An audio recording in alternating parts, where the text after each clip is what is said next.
หน้าทุกคนหน้าเห็นแหละเลือจึงเอาได้วันนี้ทุกคนเห็นนะเลือจึงเอาได้นะค่อยบนลงมานะภารกิจเสี่ยงตุยปอตัวมุดทำทุกคนนะไปหากลับออกมานี่ก็เหาะสามนะเห็นอมใหญ่หนึ่งทุกคนเลยมาน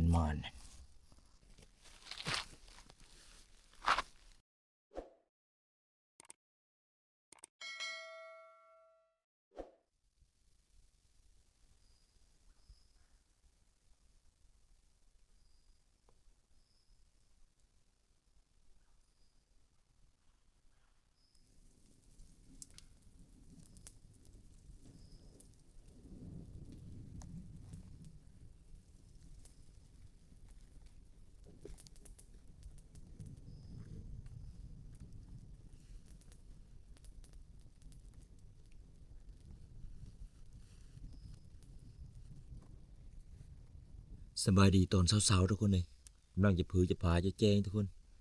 ตื่นแต่ดึกมื้อนี้นะไปจอบต้นมะก่อนนี่นะต้นมะอยู่จำจูนี่แหละคือเข็มนี่ทุกคนเลยคืนนี้เฮากำมานไปเซทุกคนเลยมื้อเช้านี่เฮาสิมานไปเรื่อยมื้อเช้านี่คืนนี้เฮามานสัตว์ใหญ่ได้เมื่อคืนนี้นะเห็นอมใหญ่ตัวหนึ่งทุกคนเลยเอาไปปะไว้อยู่หั่นนะไปฝึกทุกคนไปฝึกต้นมะไม้นอนอยู่นี่เมื่อคืนนี้โอ้หนาวเป็นหนาวทุกคนได้ลุกดังไฟตลอดทุกคนเลยป่ะมันแจ้งละเดี๋ยวเฮาฟ้าไปก็ปะนี่คอยปะไว้อยู่หั่นยันหมดตึกนะเป็นอมใหญ่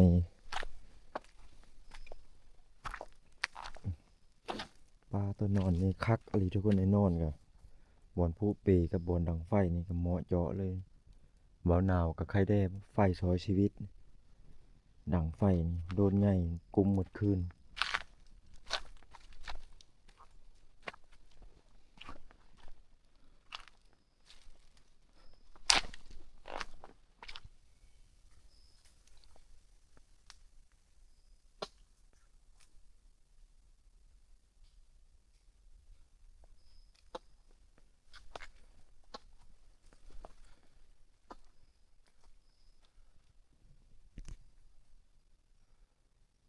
น่าจะเอาแล้วเลยสิมาลนปอกแป๊ก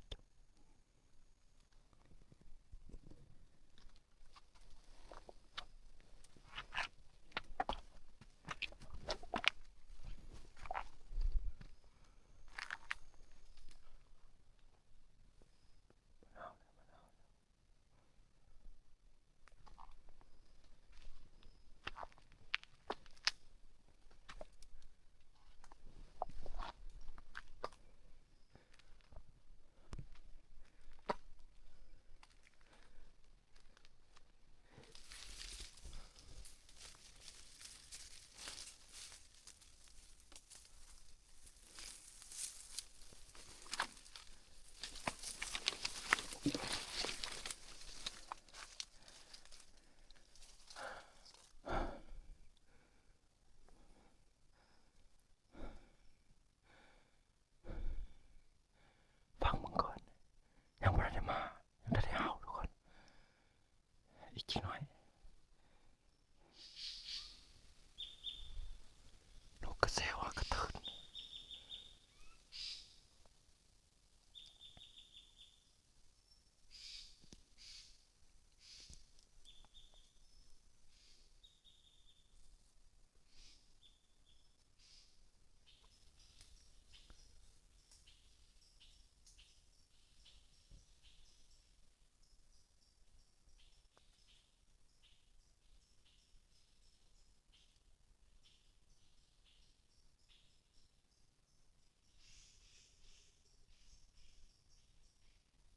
ก็ยิงตกแถมหนึ่งทุกคนก็ทุกคน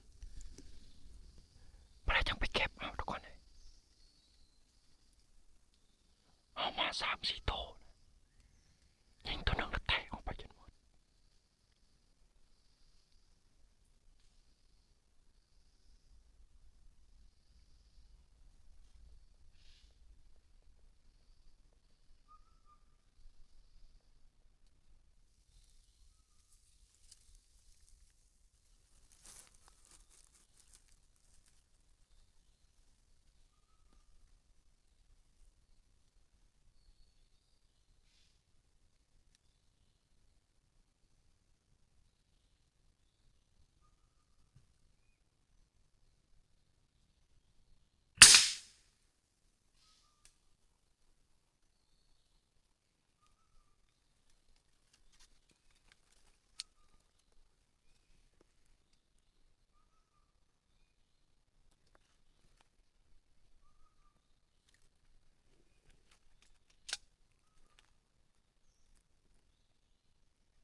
ยังค้างมันบ่ตก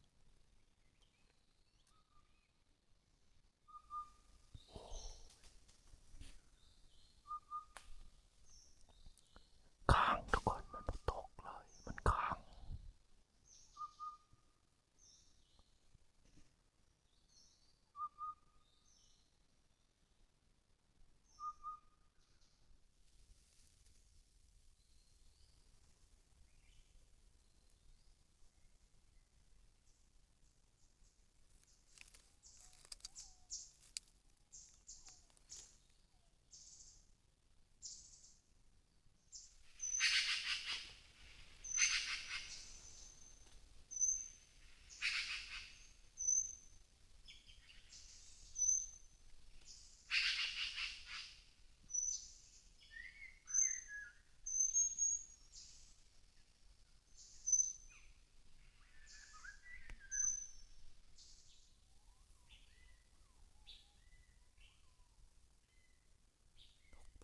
กำลังสิเอามา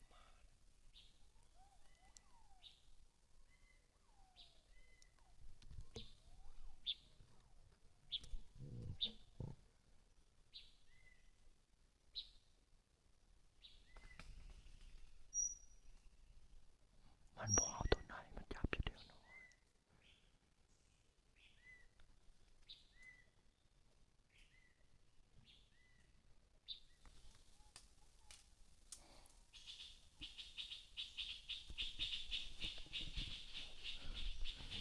ข้อยยิงนกเป้าหมด2 บาทบ่ได้ลูกมันบ่เอาทุกคนข้อยซากแล้วลูกมันแมกกาซีนมันค้างข้อยคือว่าลูกมันเอายิงสมอยซากอีกบัดที่2ยิงอีกสมอยแมกกาซีนค้าง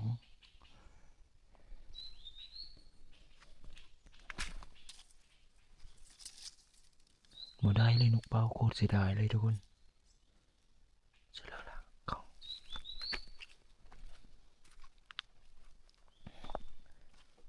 เอากระเล่นตกลงนี่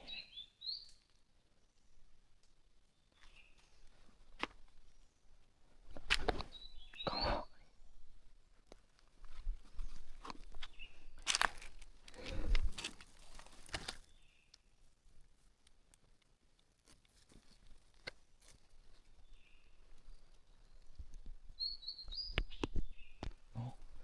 กระเล่นนี่ซะตกลงนี่อยู่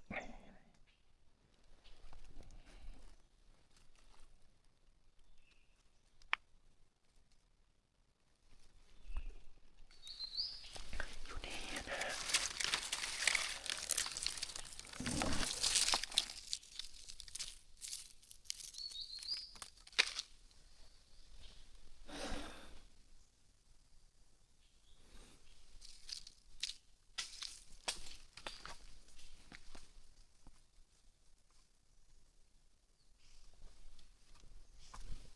อีกอ๋อตอนนั้นตกลงแถวนี้แหละ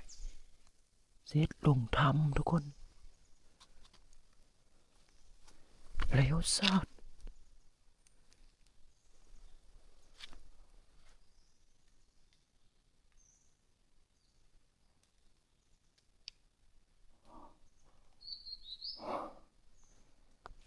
ลงทำนี่ก่อนนะโอ้ยเสียดายเด้ทุกคนข้านเขาทำเลยโอ้ยแล้วซาดได้ก็หัวตัวเดียวก็รอมีทางเฮาบ่นี่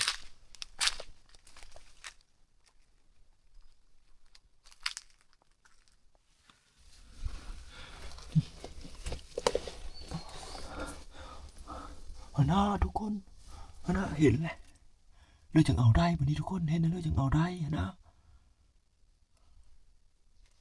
มีทางลงบ่นี้นะโอ้ยนอนเขาโลอยู่หลุมหัวนะ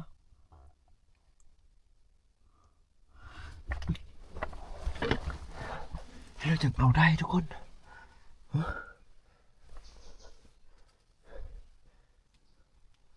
เสียดายดิ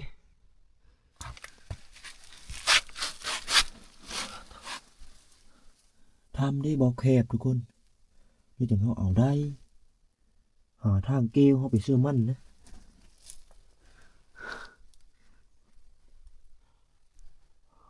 มันอยู่นะอยู่ทางปุ๊บแต่มันอยู่ลูปลง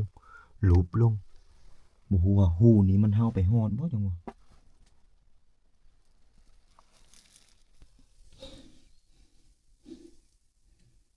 ยังฮู้นะเฮาไปบ่ฮู้ว่ามันฮอดก็ฮอดบ่โดนนั้นนะถ้าละมันละอยู่โดนนั้นแหละถ้าบ่เห็นอยู่หั่นแสดงว่ามันอยู่คนละวรรคค่อยบนลงมานะป้องฮีดนี่ลงมา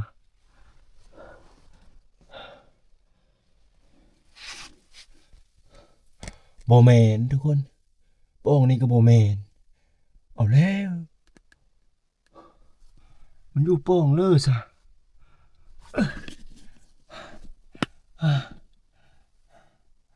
โอ้ยกลับคืนก่อนทุกคนอิ๊บ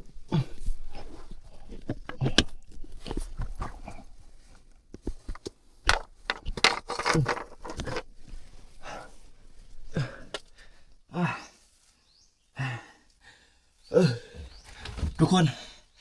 ภารกิจโคตรโหดทุกคนภารกิจเสี่ยงตุยปอตัวมุดทำทุกคนเลยสายเวลาบ่หึงคอยฮีดไปกลับคืนลงไปอีทุกคนบนเก้านั่นแหละคืนลงไปแล้วมันดบโซะโดนนั้นนะค่อยละคอยฮีดเข้าไปละฮีดเฮาได้เห็นกระเหาะทุกคนโคตรดีใจเลยนะเสี่ยงเพื่อครอบครัวทุกคนเลยนี่เพื่อครอบครัวผู้อยู่ทางหลังจะเป็นต้องเสี่ยงเอาทุกคนก็คิดว่าอันกินแค่นี้ก็เยอะเสี่ยงเอาสำหรับค่อยแล้วมันมีขาทุกคนเลยสำหรับค่อยแล้วมันมีขา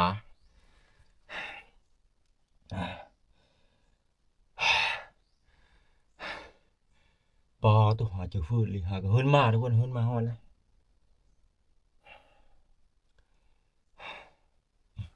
ไปเฮากลับออกมานี่โอ้ยโล่งใจเลยเฮิรนมาได้เลย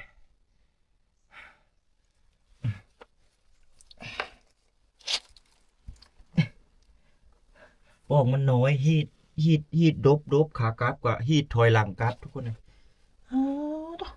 ลึกลี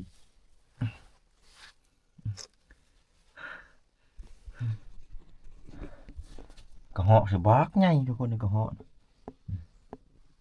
ใหญ่เลย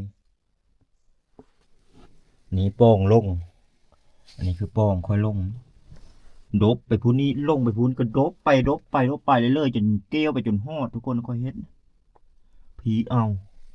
บอลมันฮีทนะเพราะตะลมกระโตบอลมันฮีทสุดนะเพราะตะลมกระโตแล้วก็เป็นจังหวะโค้งดบโซ่น้อยหนึ่งค่อยๆเอาตีนขาค่อยกลับแล้วค่อยๆเอาตีนกระไซแล้วค่อยกระเทบกลับปะตาย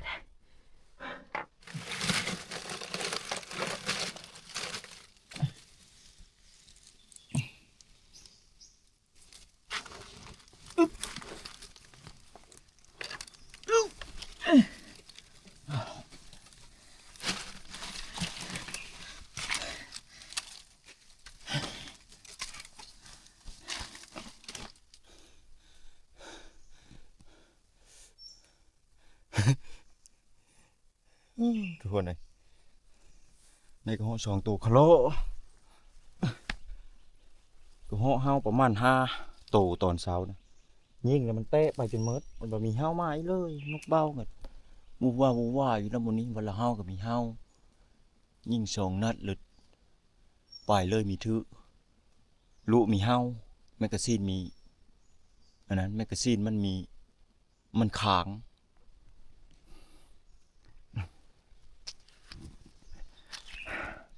ได้2 แต้มคาโลกับก็เล่นแต้มหนึ่งนี่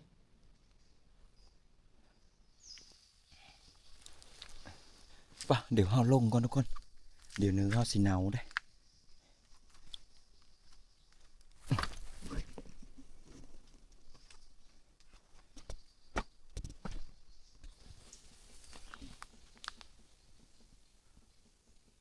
นกเลยเจ้าปก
ายเด้ทุกคนมันบินมาตายอยู่พี่จะมาตกลงซิเลยโอ้ยเสียดายเด้ถือซ้ำนี้ยังบินไปได้เซย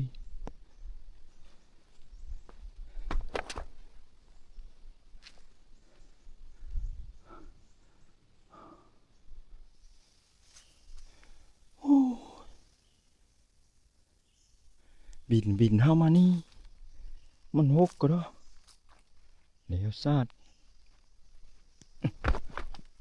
ไปตายหน้าเลยนี่นะเสียดายเด้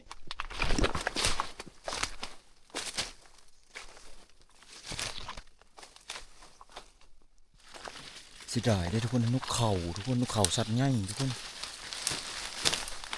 จอบนะจอบนกสไลด์เจาะโกนแต่มันนกเขามันบินมาจับที่หินนั่นก็เลยยิงนกเขา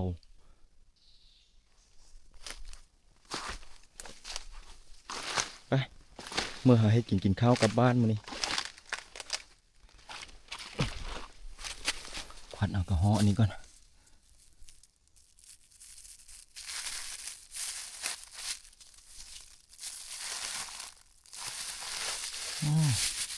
นี่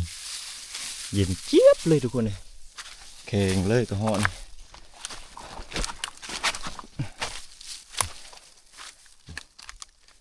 หมูมันนี่เห็นโอมโอ้ทุกคนเลยหมานลีเทลนี้นะได้เนี่ยกลับบ้านบอกหลายอย่าง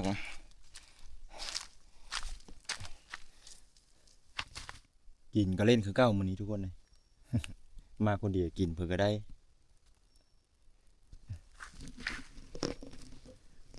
ของกลับบ้านมีแต่ตัวคือทุกคนนี่มีแต่ตัวคือ นี่เห็นปะอ๋อตัว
นี่ทุกคน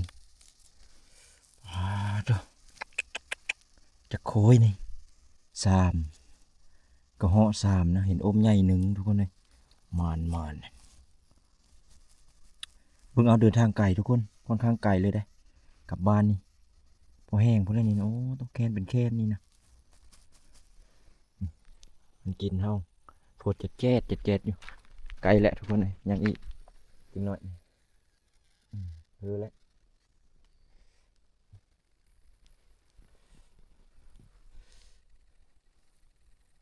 จำแจ้วคือเก้าปิ้งคือเก้าเมนูเฮา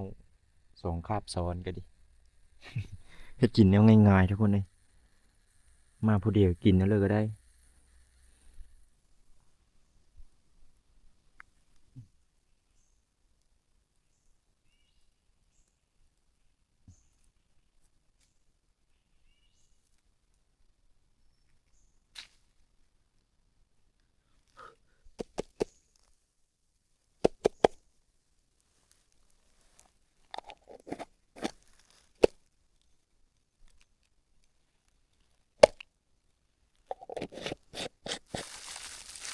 มาบัดนี้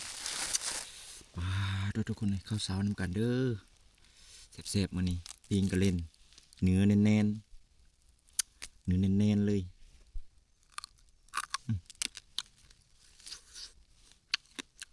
อืม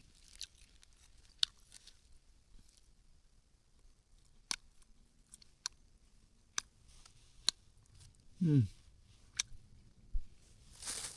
กินก็กินข้าวเย็นทุกคนเลยอืม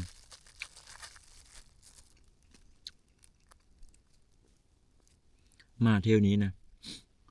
ความบ่ได้ถือพาถือมีดมานำทุกคนเลยเป็นเพื่อเขายังมีถือพาค่อยนะคำว่าพานะมันหนักทุกคนเลยแล้วเสื้อฝักพานะเวลาเฮาขาดแล้วเฮาหยางนะมันฟืดมันเหมอยเฮามาไก่รอบนี้ค่อยมาไก่ค่อยเลยบ่ได้เอามาอีกอย่างกับฝักพาค่อยนะมันขาดเลยบอนครอบมันนะมันขาดเลยเวลาเฮาขาดแล้วมันจะลุยทุกคนเลยฝักมันจะลุยอ้อแต่เข็มขาดแล้วมันหลุดปุ๊กลงที่ดินตลอดค่อยเลยมีเอามาส่วนมีดค่อยผัดตัวค่อยเคยขาดแต่ก้าวค่อยถือนะอันตัวฝักมันนะเฮทุกคนเลยฝักมันเฮแหละตอนไปไล่หมูป่าได้หมูป่า2ตัวนั่นแหละฝักมันลักเฮอ้อแต่เอวยังเหลือแต่มีด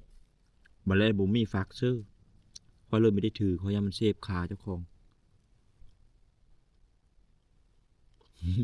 ใช้ความสามารถเฉพาะตัวบ่มีพาบ่มีมีดเลยมาเลย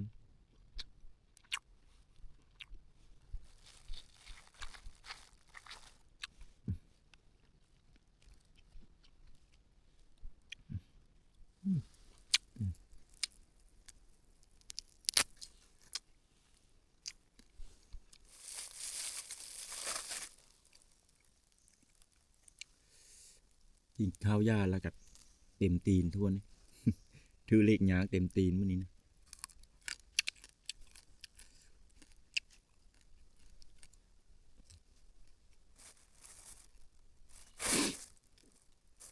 คืองอเด้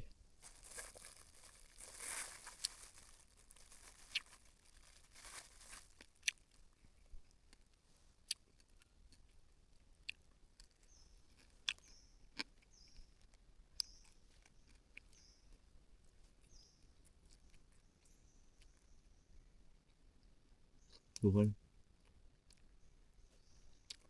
เมื่อคืนนี้ค่อยฝันว่ามีคนมาเด้อนี่ค่อยนอนอยู่เด้อนี่นะค่อยฝันว่ามีคนมาทุกคนฝันว่ามีคนมาข้างในแล้วเขาหยางกายขึ้นเลาะห้วยขึ้นพุ่นอยู่ในความฝันน่ะตื่นมากพระเจ้าฝัน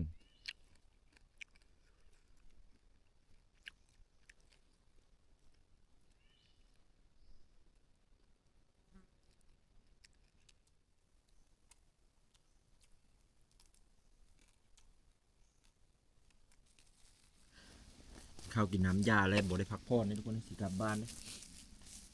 เดี๋ยวเนื้อข้าวสิเนา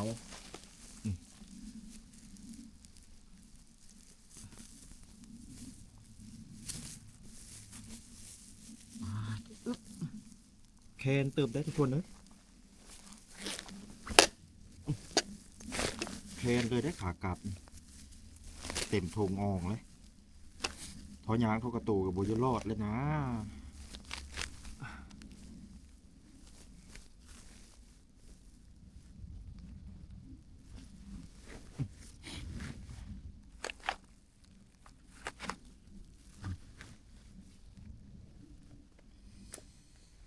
ว่อยๆแล้วบาดนี้บ่ได้กลับขึ้นมาอีดอกบัดนี้นะมันไกลเกินนี่ อู้ได้ของกลับบ้านแล้วมันนี่ในของฝากกลับบ้านฝากครอบฝากครัวแล้วแคนบอกเลยว่าแคนทุกคนเอ้ยนี่ยางเซ่